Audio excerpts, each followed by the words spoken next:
नमस्कार, मैं संजय सनम आप सबका सादर अभिवादन। जब देश के मान सम्मान स्वाभिमान की बात हो, दुश्मन से बदला लेने की बात हो, उस वक्त सबको एक साथ खड़े होना चाहिए।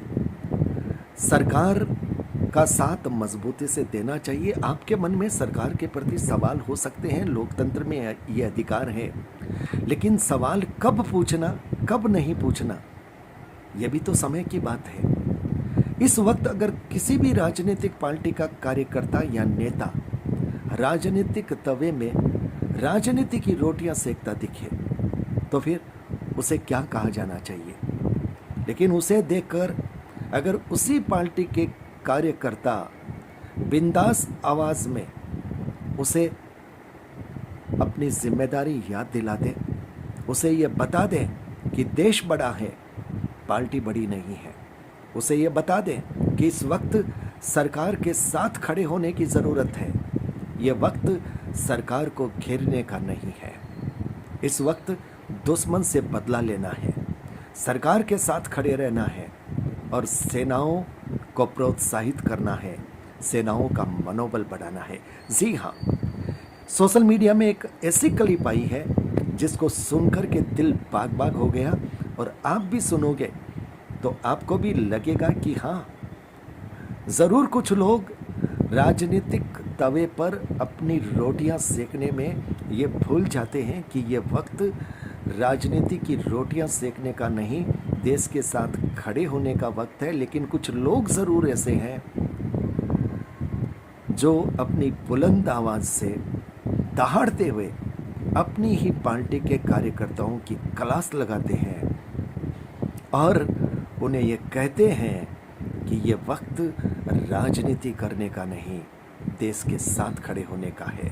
जी हाँ, राजस्थान की मरुमाटी सूर्य नगरी जोधपुर के श्री कल्पेश सिंघवी साहब का ये बयान बिल्कुल दहाड़ते हुए बिंदास अंदाज में अपनी ही पार्टी के कार्यकर्ताओं की क्लास लगाते हुए, जज्बा तो साहब ऐसा ही होना चाहिए।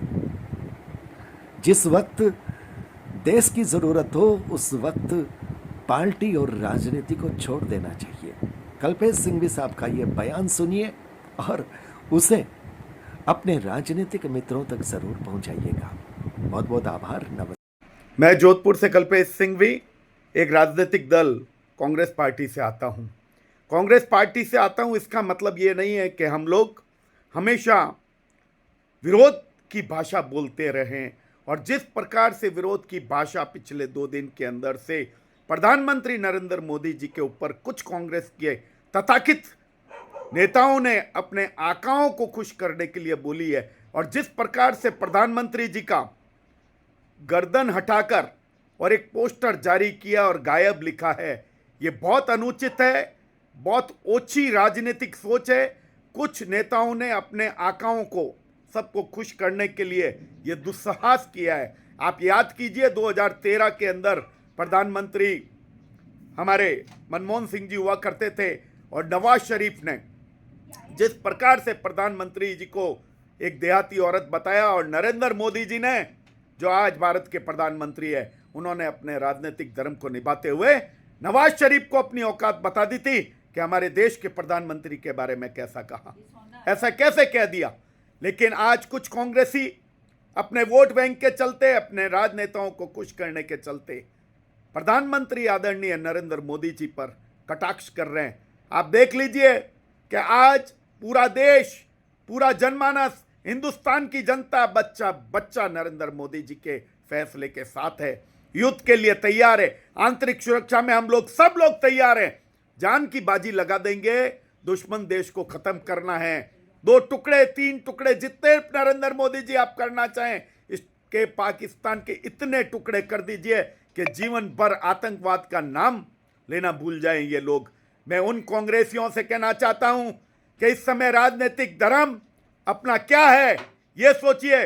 सोनिया गांधी जी, प्रियंका गांधी जी, राहुल गांधी जी ने आप लोगों ने जो गाइडलाइन जारी करवाई है, ये बहुत अच्छा आपका निर्णय है कि आपने समस्त कांग्रेसियों को, कौन प्रवक्ता रहेगा, कौन बयानबाजी करेगा, ये तथाकथित नेता जितने भी आप लोगों को खुश करने के लिए ये देश को तोड़ने की बात कर रहे हैं, इससे आपकी कांग्रेस पार्टी की छवि खराब हो रही है।